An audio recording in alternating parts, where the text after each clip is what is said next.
All right. This is Valley 5 Podcast coming to you from downtown Missoula. We're located on Higgins Avenue and Valley 5 Real Estate. We're a real estate company here in town that offers 1% listing fees, full service marketing, real estate, the whole nine. We take no money up front, and we're going to get into a little bit of a market watch, and then we're going to have a little banter back and forth. We're just riffing today, so just want to bring you the latest and greatest from what we're seeing in the real estate market in the Missoula area. So myself, Roger Hammond, and Chad Stenerson. And it looks like over the last 7 days, there's been 319 new listings. And over that same time frame, it looks like there's been 253 price decreases. So let's just talk about that real quick. 319 listings sounds like a pretty decent number. It sounds like, there's inventory hitting the market. People are interested in selling, which is a good thing. And it's an interesting thing, right? Yeah. Because the people that are selling most likely have a fairly low interest rate For sure. in their current house. So for them to be motivated to sell, there could be things happening like life events, right? There's job relocation, divorces, people pass away, or people just want to relocate in general, and they're not worried about the interest rate. You know, they could be cash buyers or sellers rather. But it's interesting because then we follow that up with 253 price decreases. And it's like, okay, so what's going on here? Are agents not getting the price right when they come to market? For a seller to want to decrease the price, it means the seller's still interested in selling, but maybe either the seller or the agent overlisted the house. Right. The term we use, right? Overlisting, meaning if the house is, if we think the house is probably going to sell at around 700,000, and agents, walk into a house and say, hey, I think I can get you 750. Seller's probably going to say, okay, great. The other three agents I interviewed told me 650 to 700, and that's music to your ears. And then you get fatigued after 2 weeks to a month, and now you're decreasing the price because you found out that the other agents were more accurate in their assessment of the value of your home. Or maybe you're the one. Maybe you're guilty of telling the agent what to list it at, and hey, I'm not going to list it unless I can get this much money. And then you realize that the 2000 or 2022, 2023 markets are kind of by the wayside, and now buyers have enough information and enough leverage in this market where they can be patient and just wait and lob in offers that are probably more realistic to market than what the seller wants. But what's your take, Chad? Yeah, so pricing can be difficult in this market. You got a buyer demand, but they're also dealing with inflation, higher interest rates than what they were used to. So what I've kind of seen, I had a good conversation with an agent yesterday that called. She's got a house priced, $850,000, and they've been on the market for a while. She doesn't know what to do. Nothing's selling in the area, and it seems like everything up above 800 is kind of a difficult spot where things aren't selling, so you don't know how to adjust. And if you're looking at past comps that have sold, well, maybe the market at that time, there was a stronger buyer demand for that area over that price. So now she's or even with another one of our new construction listings, we're at that $800,000 range, but we're not getting as much movement or much buyer traction. To me, signals that, okay, maybe the buyer demand isn't there necessarily. But where you get the price decreasing is sellers wanting to be motivated to drop the price, or like you said, the agent overpriced it, and they're getting feedback, or they're not getting their showings, and they're seeing another house down the street sell. Well, okay, we got to adjust and try to get our price different there to be able to come back on the market and make it more value to that buyer. I kind of sucker punched you here Yeah, you with the did. data. We do have, let's see, we have 227 properties in the same time frame, last 7 days, that went under contract. They're taking backup offers, but they did go under contract. And then we also have 8 that are under contract with a bump clause. And we have 39 that are pending. So, roughly 265, 270 properties that went pending, which means there are buyers. Yeah. We know there's buyers that want to buy houses, but the buyers are smarter and they're more patient now because they can be. They got The options. inventory is starting to fill up the market, and the buyers have choices. And Mr. and Mrs. Buyers, or Mr. and Mrs. Seller, if you're not ready to acquiesce a little bit and come down, maybe this guy is. Yeah. I'll go over here. And sellers who have already been on the market for 30 to 60 days, right? They're looking at these price decreases. Maybe they've been participating in that price decrease. Now they're getting their property under contract. Yeah. So we have these sellers who come on fresh, maybe at the tip top of the price range, and crickets. Yeah. Well, the buyers are looking at it like, well, I'm just going to offer, what I think is fair and what I think is justifiable here. And the sellers are starting to get fatigued, right? Average days on market is what, 70, 75 right now in the Missoula area? Yep. So what that tells me is pricing is hypercritical to get it right out of the blocks. Yeah. If anybody can go list your house and overprice it and then let it sit there on the market, but what we're seeing is buyers aren't pulling the trigger until the price is right. Yeah, they feel value in the house. Exactly. Yeah. Exactly. There's too many options. Where before, COVID market, whatever, a buyer would look at a house and go, I got to get an offer in on that house. I'll deal with the blemishes. Yeah. And now a buyer wants the seller to deal with the blemishes. Yeah. And sellers are realizing after their house has been on the market for a month or two, I better just go ahead and deal with these blemishes. Otherwise, I'm never going to be able to sell my house because all my neighbors are dealing with them. They're fixing it. They're doing the little things that we talk about before we list a house. They're presenting the house in its best light. That's a much different product right now in today's market. Where we have today's market, you have, you can have a smattering of houses in the same neighborhood, but they're all different quality of ready, I guess, for lack of a better term.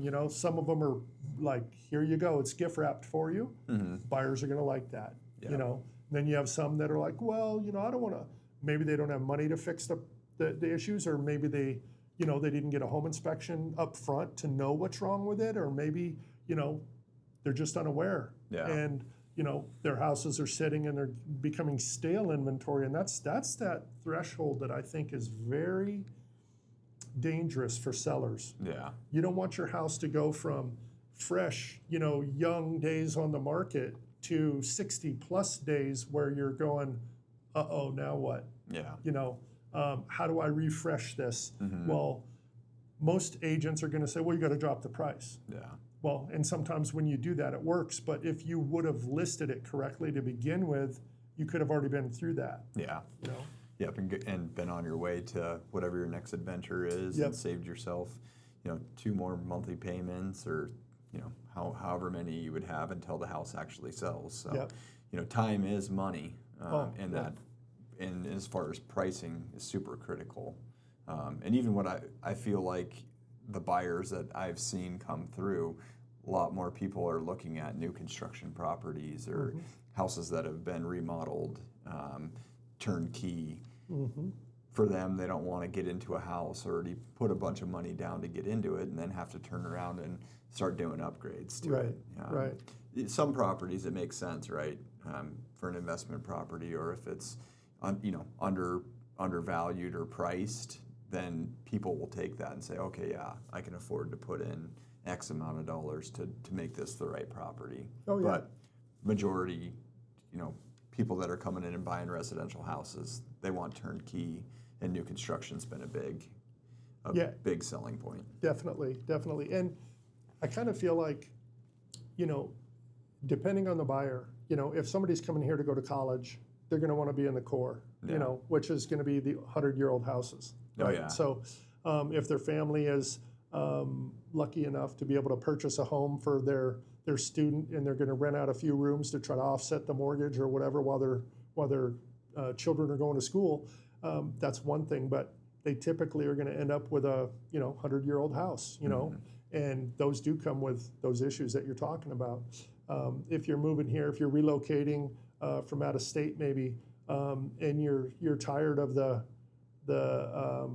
those upgrades and fixes, and whether you got galvanized plumbing and you're got to switch up to PEX, or you've got old wiring and you got to fix it up because now everything is new, and you don't want to plug in your 4K TV and have there be a glitch in the wiring, and you fry your TV or something. So it's critical to get those updates, but depending on where you want to live in Missoula, that's going to depend on what type of product you end up with as a buyer too. So some neighborhoods don't offer new construction. Right. It's already built. Right.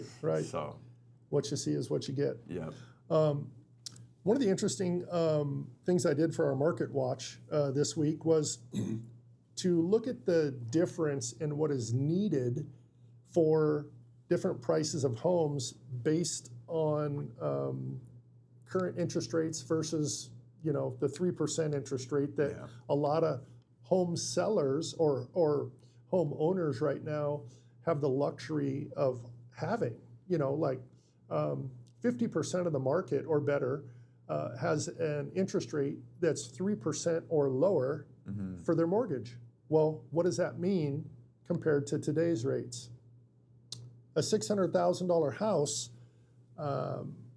at 3% interest, we're looking at $2,000 a month, $2,024 a month. Well, at 6% interest, that's $2,878 a month. So we're looking at a difference of $854 a month more for the same house.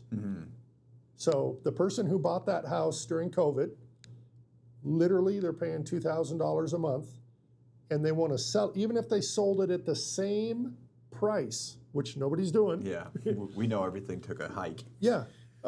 They're now looking at $854 more per month just because of interest rates. So what does that mean for you as income? Well, you went from being able to qualify to purchase that $600,000 house if you made $81,000 a year. Well, now the same $600,000 house, not what people are trying to sell those $600,000 houses for, you would need to make $115,000 a year to qualify to buy that same house. So that's a huge, huge increase. And I think where sometimes sellers, feel like their house is worth a lot and they didn't put anything into it, but they just feel like the market went up. It did go up. I'm not saying that $600,000 houses from 2021 are still only worth $600,000, but I'm saying it takes a much different buyer to purchase that house because it's not apples to apples, right? So the people that came in 2021 and bought that house, and let's say they were making the minimum that they had to make, they're making $81,000 a year. That same person 5 years ago is not now making $115,000 a year for their salary. They didn't get that big of a raise in their salary, right? So it's really interesting how the real estate market, corrects itself, based on what's going on in the economy. And, educating sellers to say, hey, if we come to market at the right price, we still have 280 buyers a week that are buying homes, but they're buying them when they're correctly priced, or they're buying them when you're willing to become realistic with your listing price. And that's, so we can do the dance, and you can list your house at, 10% over what we tell you it's worth. but you're just going to spin your wheels and waste a lot of time. And like you said, time is money. Yeah. You know, if we ratchet up here, let's go to 800,000. At 3% interest, your mortgage is $2,700 a month, and you'd have to make $108,000 a year to purchase that $800,000 home. This is with 20% down, by the way. Mm-hmm. At 6%, it's $3,800. So you're literally looking at $1,140 more per month. So your salary range goes from $108 to purchase it at 3% interest to $154,000 to purchase it at 6% interest. And then if we jump to $1 million, it goes from, you know, at 20% down, you're going to pay $3,373 a month for $1 million home. Well, today, $4,796, so $4,800 a month. You literally increased it $1,425 a month to be able to afford the same house, and your salary goes from $135,000 to $192,000 a year to afford the same house. Crazy. So, you know, it's interesting to me because, like I say, we still see 319 new listings, 270 buyers. Mm-hmm. The buyers are there, but they're buying correctly. Yeah. You know, and they can't buy, you know, something if it's not within their means.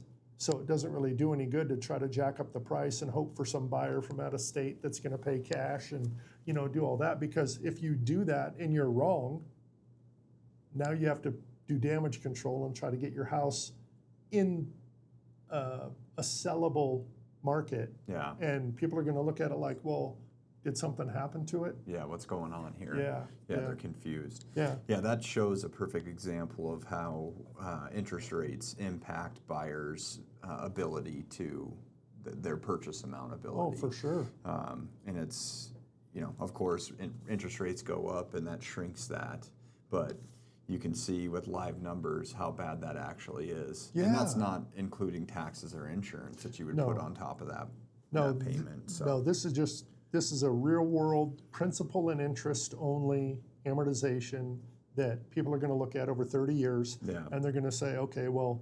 the people who are holding those 3% mortgages, they really don't have a lot of incentive to sell. Yeah. Even if you can sell your $600,000 house for $800,000 and you have $200,000 in equity in that house when you walk away, when you go buy that $800,000 house and put the $200,000 down, your mortgage went from $2,000 to $3,800. Yeah.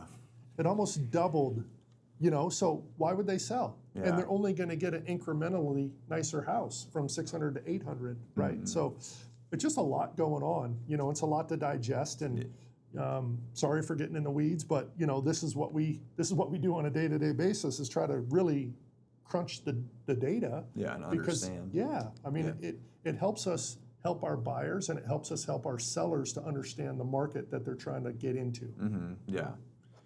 Yeah, educating them as much as possible for our pre-listing or buyer walkthrough helps them make a better offer, whether that's they're bringing their house to the market or you're walking with a buyer into a house to make an offer. You have more education to give them more information on what they should and shouldn't do. Yeah, yep. It looks like we had 7 withdrawn offers, or withdrawn listings rather, 36 canceled listings, and 16 expired listings, so 50, 60. So 60 homes came off the market, and that's telling. Mm-hmm. Those people obviously wanted to sell their homes, and for some reason or another, they didn't get it right. Yeah. Right. Like we can think of plenty of reasons why these can happen, and you know, it could be, you know, a seller lists a house, they get under contract, the buyer's home inspector finds a deal breaker, and the seller says, well, let's just take the house off the market until I can get that fixed, and then I'll relist it later. And in my opinion, those types of things should have been found up front. Yeah. You know, had that seller had a home inspection up front so that they know what they're selling, that they could determine, whether or not their product was ready for market. Yeah. And other reasons could be that, maybe a listing agent, inflated the price and told them what they could get them, and they just absolutely couldn't. And maybe it's not even on purpose. Maybe it's just a listing agent thought they could get them something more based on some, aspect of the property, and it never materialized. And now that seller has seller's fatigue, and they're like, look, just take my house off the market. I'm the frame of mind of a seller, when you list their house on the market, they get excited. They're looking at the equity in the property. They're looking at, 1 foot out the door. They're starting to shop for other houses. Yeah. And then as time goes on and no calls are made, no showings are made, nothing's happening, that's a hard pill to swallow for some people. So I feel like we're doing such a disservice to our clients who are selling if we don't get that price right out of the blocks. Yeah, absolutely. Just so much fatigue happens, and it's a difficult place to be for a seller, in my opinion. Or even, another example could be if you have a seller that's trying to buy another house, but they need to get X amount of dollars out of that, sell them that house so that they can transfer that equity to buy their new house. Well, by the time you add up all your fees, everything to get into the new property, they might not be able to take a price decrease on their house. And, eventually that turns into their hope of buying their new house, being crushed, and they got to take their house off the market. And, so some of those could be related to that too. Definitely. Anything new this week for you? What do we have going on? Helped a client pour some concrete yesterday. Nice. Poured 18. We're full service. Yeah. Poured 18 yards of concrete. Did a beautiful slab for a swimming pool and another little patio. So swimming pool. Yeah. Huh? Yep. Wow. Did that. Got through an inspection notice for new construction and for a buyer looking to purchase a property in Victor. So right on. Yeah, we're approaching the finish lines on those ones. Right on. So let me ask you this from a buyer's perspective, a buyer's agent's perspective. When you get that home inspection back, what are some of the things like let's just take that one in for an example. What on that report might have opened up the negotiation process again for you to go back to the listing agent and say, ooh, this is something we didn't know, or this is something that the home inspector found, and how do you protect your client and make sure that they're taken care of moving forward? Right. Yeah, it's interesting when you get that inspection report, even from a seller standpoint, right? They feel like, oh, why this buyer should have known this. Like, why are they coming at us with things like that? But for this instance, we have a home inspection done. There's electrical issues that got brought to our attention. You can't tell that. It's not like we're running around showing houses, checking every outlet and looking at the breakers. So, that opened up some negotiation. There were some issues with the roof, right? We're not climbing on the roof and grabbing a ladder when we're bringing buyers through, and the buyer isn't looking up there and saying, oh yeah, it looks good, great. So that kind of opened up some things. And then, doing a sewer scope too, the buyer opted not to do that, but I felt like that would have been important for him to do, take a look at the sewer line, make sure everything was cleaned. But that was something that we were able to negotiate with the sellers to have that handled so that they had peace of mind moving forward on it.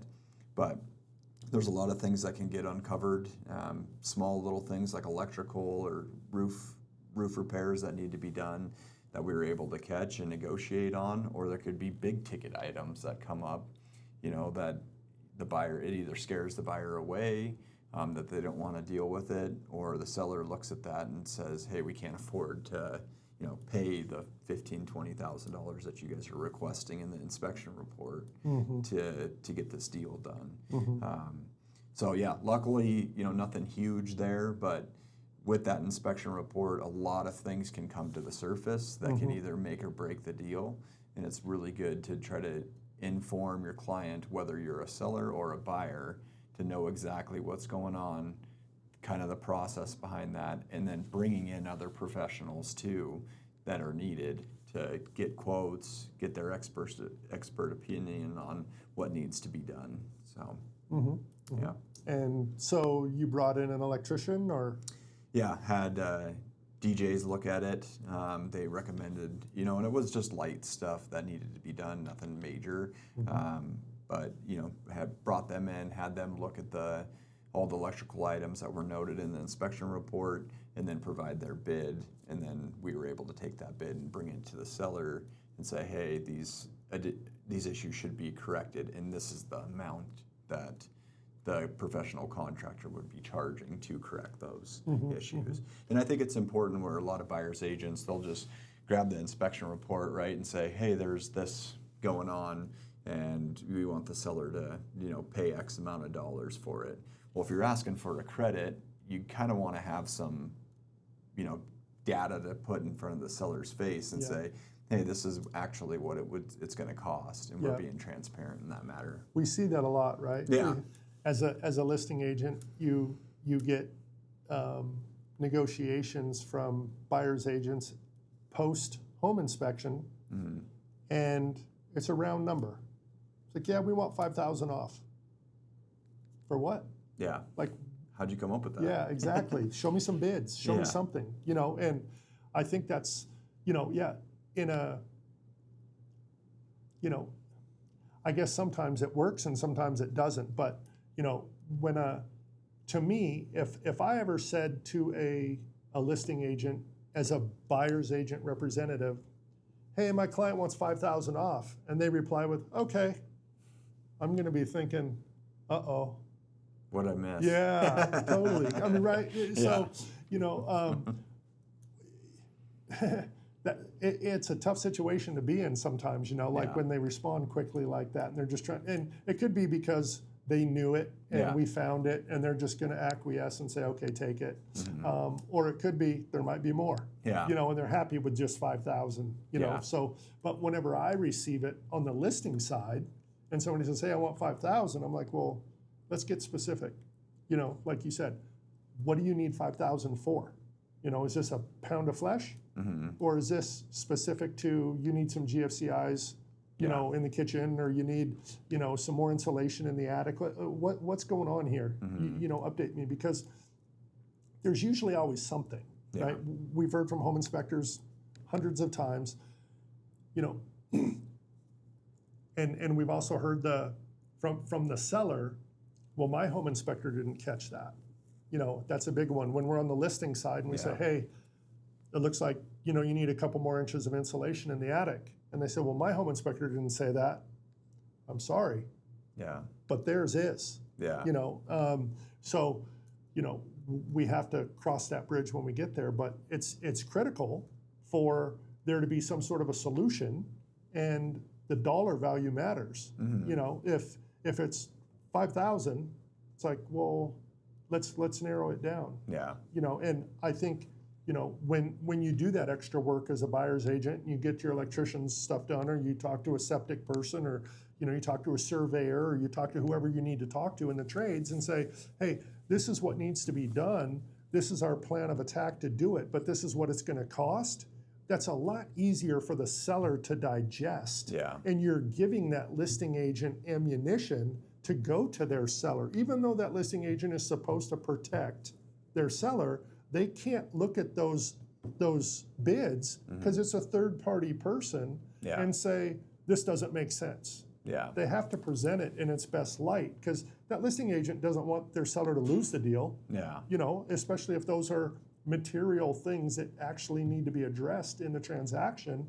And most likely no buyer will buy unless those things are done, right? Repaired or whatever. So I think it's a much better approach, and a seasoned buyer's agent, right, is going to bring that little pamphlet, or, have an email with, hey, call DJs. Yeah. This is who I talk to, or call this septic company. This is who I talk to.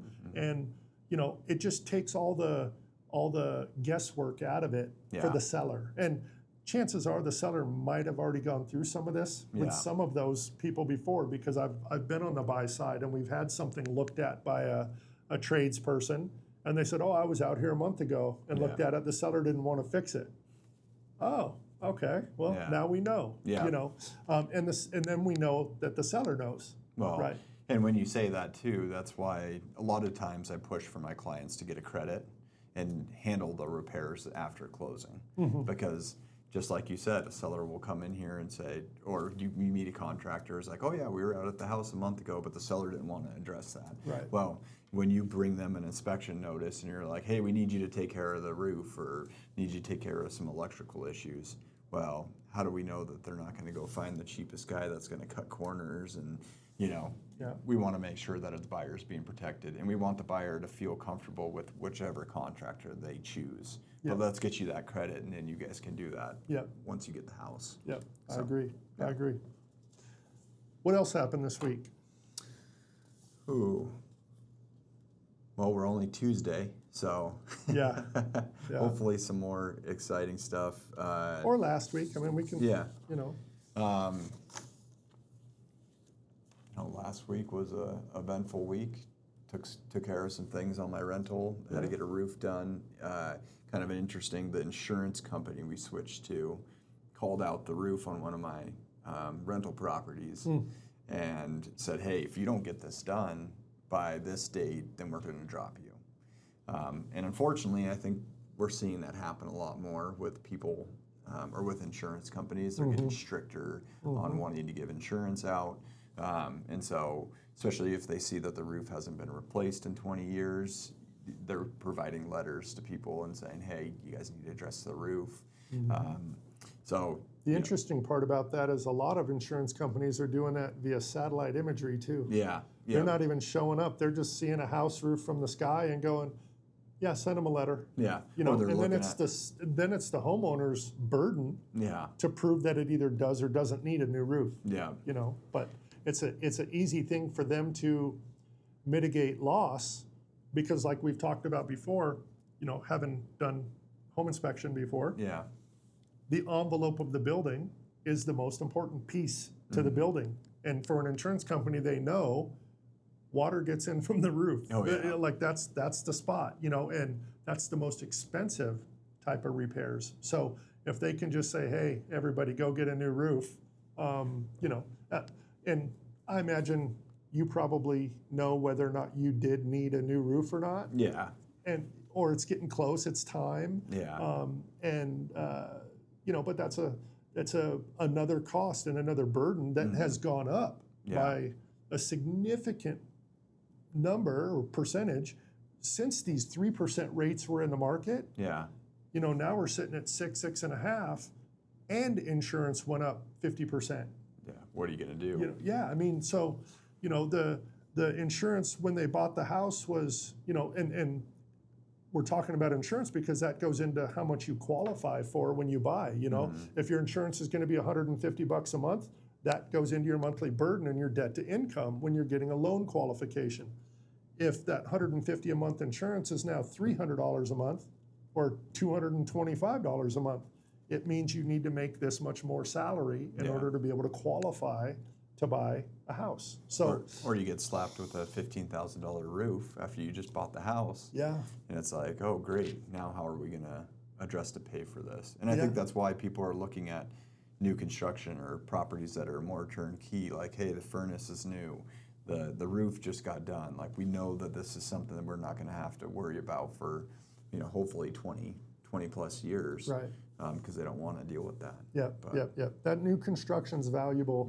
When it comes to stuff like that, where you're getting a brand new furnace, and a warranty. You're getting a brand new water heater. You're getting brand new appliances, brand new roof, brand new windows with a 20-year warranty. Like everything comes new.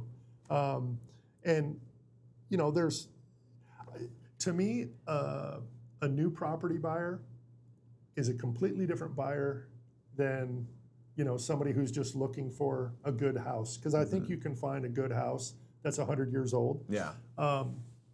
But, people like the charm, people like the the idea of moving into a house, an existing house, whether it's 50 years old, 20 years old, 80 years old, you're typically going to have mature landscaping. Yeah. You're going to have a nice yard.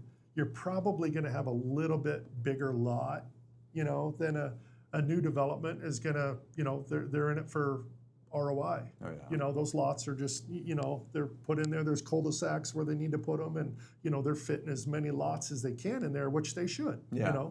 That density matters when you're trying to make your investment back, and builders shell out a lot of money, up front to hope to get it back at the end. So they have to do those things. But we're looking at homes here in town. They might be significantly more than a new house. And you're thinking, well, why wouldn't I just buy a new house? Well, you're going to be a little further away. Yeah. You're probably not going to get the yard. You're not going to have a fence. You're not going to, that landscaping. Some people like it. Some people are, whatever. I don't care about it. And in a new development, you're probably going to have HOAs. You're going to have to abide by different things and rules and regulations that you wouldn't have to otherwise. But it's just, to me, it's a different buyer. But there's costs associated with both. Yeah. That buyers should know. Absolutely. Yeah. What? Tell me a little bit about what you had going on last week.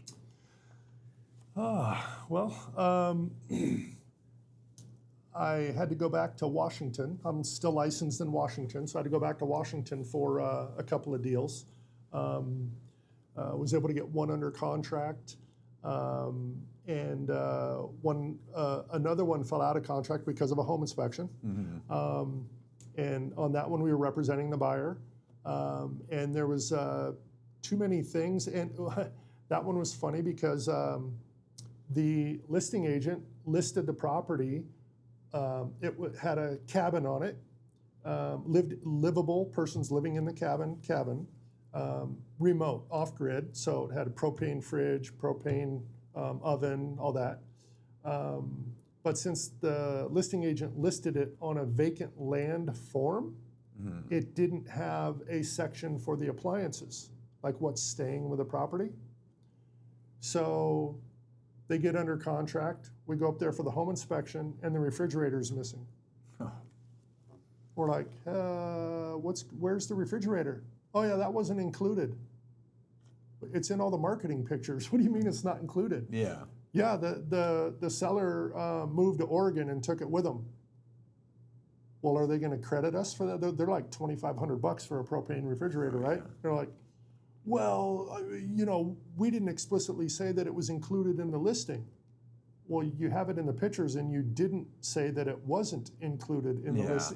So had that talk. Plus, there were some other things in the home inspection that popped up that our buyer just, they were hard stops for. So we had to walk from that deal. But it just stuff like that happens, and you can think real estate, but until you get the transactions under your belt, you just don't know real estate. Yeah. There's so many things that can happen with this type of situation. So did that. Looks like we're getting a couple of listings over there. Really unique situation. We can talk about this. I have a gentleman who's selling his house. It's on 3 acres.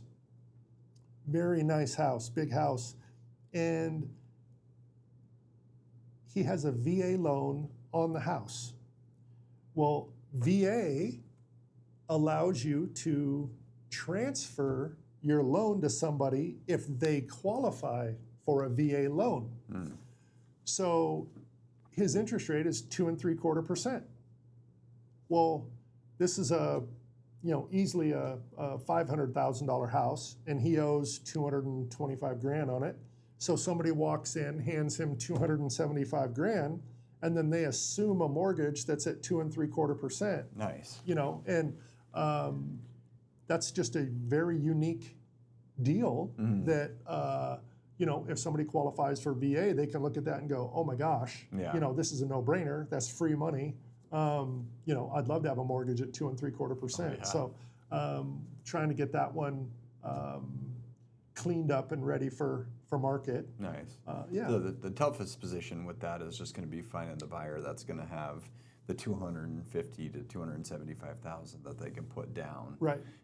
But if they're selling a house from a different state, Right. moving here, that can be easily achievable. But Yep. a lot of times VA offers very low money down, if not any money Right. down. Right. You know, Zero down. Yeah. to get into a house, which is, I'm glad that they have that available for Oh the yeah, veterans. yeah, and we'll obviously market it to everybody. Yeah. But if somebody happens to qualify VA, that's a pretty cool option Yeah, on the huge side. benefit. Yeah, definitely. So yeah, that's pretty much our week. We went and met with a couple of listing opportunities. Yeah. We just shot a listing this morning. Yeah, we did. Really cool up 9 Mile. 56 acres. Yeah. Yeah, right off of 9 Mile Creek, and beautiful property. Yeah.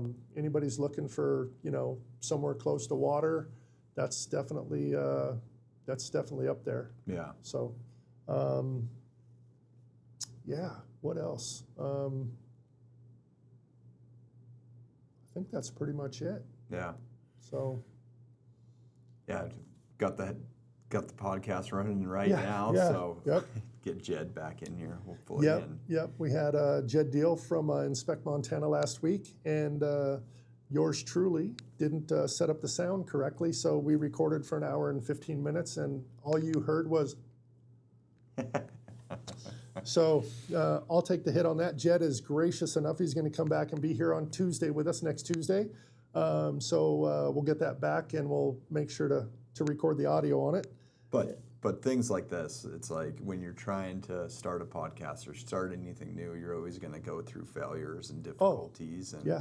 The amount of work and technology that you've invested to figure this out and put this together is very time consuming. So we know that it's not going to be perfect, but we're getting there. Yeah. And then from here on, it's just something we can laugh about. Yeah, definitely. And it's the trial and errors with anything, right? It's the same as being a real estate agent. Yeah. You can Google and ChatGPT and Gemini and Claude and do all that stuff and figure out, hey, watch YouTube videos, how to set up a podcast, you don't know until you get out there and do it and record one and then play it back and then look at it and then see what you want to change and improve. And, it's fun, and I feel like it's going to be something that's going to help our buyers and help our sellers down the road. The more information we can arm them with, the better. Yeah. So, and that's kind of Valley Five's motto, right? I mean, we're here to give back and help, and we want to steer people correctly. And I feel like this is just all part of that, is arming people with information that they can digest. They can look at us. You can come down to our office and talk to us here at 500 North Higgins. Yeah. And we're happy to have these conversations in person, or we're happy to help you understand them.